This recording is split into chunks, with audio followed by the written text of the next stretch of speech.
एक सरसब्ज और शादाब जंगल में सीमी नामी एक गिलहरी रहती थी। उसकी दम घनी और आंखें चमकदार थी, जो हमेशा मेहरबानी से चमकती रहती थी। मुझे अपने दोस्तों की मदद करना बहुत पसंद है। ये मुझे बहुत खुश करता है। जंगल हरे भरे और जिंदगी से भरपूर थे। दरख्तों पर परिंदे सरेले अंदाज में गाते थे, जबकि तितलियां हवा में खूबसूरती से नाचती थी। सीमी अपने घर के हर कोने खदरे को जानती थी, गरीदार मीवे और बीज जमा करती और जरूरतमंदों में बांटती थी। मेहरबानी पर इसका यकीन ही उसे वाकई खुश करता था।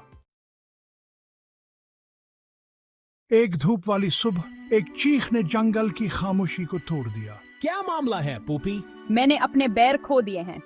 मैंने उन्हें अपने बच्चों के लिए जमा किया था।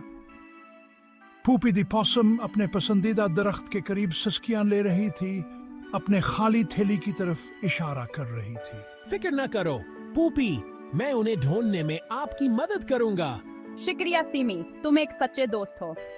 सीमी को मालूम था कि पूपी इन बैर पर कितना इन्हिसार करती है और इसका दिल इसकी मदद करने पर आमादा था। पूपी ने अपने आंसू पोंछे, सीमी की मेहरबानी और यकीन दहानी पर शुक्रगुजार हैं। सीमी ने ऊंची नीची तलाश की, पत्थरों के नीचे और चट्टानों के पीछे देखा। दूसरे जानवरों से पूछा कि क्या उन्होंने पूपी के बेर देखे हैं। मैंने उन्हें ढूंढ लिया। मुझे आपके बेर मिल गए पूपी। ओ सैमी, बहुत बहुत शुक्रिया, तुमने दिन बचा लिया। आखिरकार एक झाड़ी के नीचे सीमी ने कुछ सरखरंगा देखा। वह पूपी के बेर थे, जो यकीनी तौर पर अस्की थिली से गिर गए होंगे। उसने जल्दी से इन्हें जमा किया और पोपी के पास वापस पहुंचा। उसका दिल खुशी से भरा हुआ था। पोपी की आंखें हैरत से फैल गईं और उसने सीमी को मजबूती से गले लगा लिया। उसकी आवाज में राहत थी। सीमी ने अंदर से गर्मावर मबहूत महसूस किया, यह जानते हुए कहा उसने फर्क पैदा किया है। पूपी बहुत खुश थी। उसके पास उसके बैर वापस आ गए थे। उसके बच्चों को मजीदार खाना मिलेगा।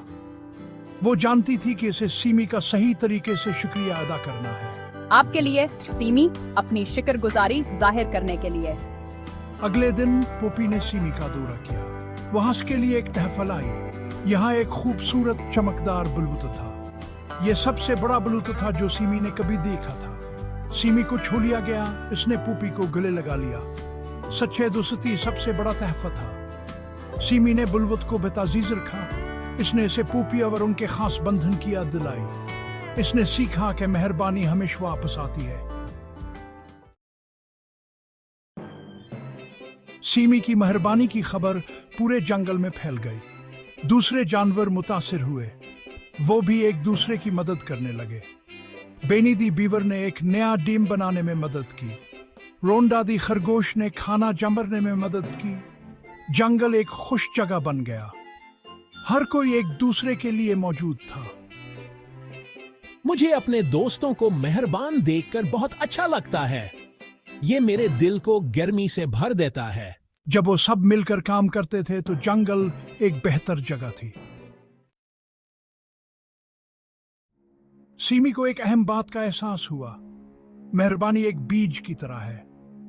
जब आप इसे लगाते हैं तो ये बढ़ता है और फैलता है।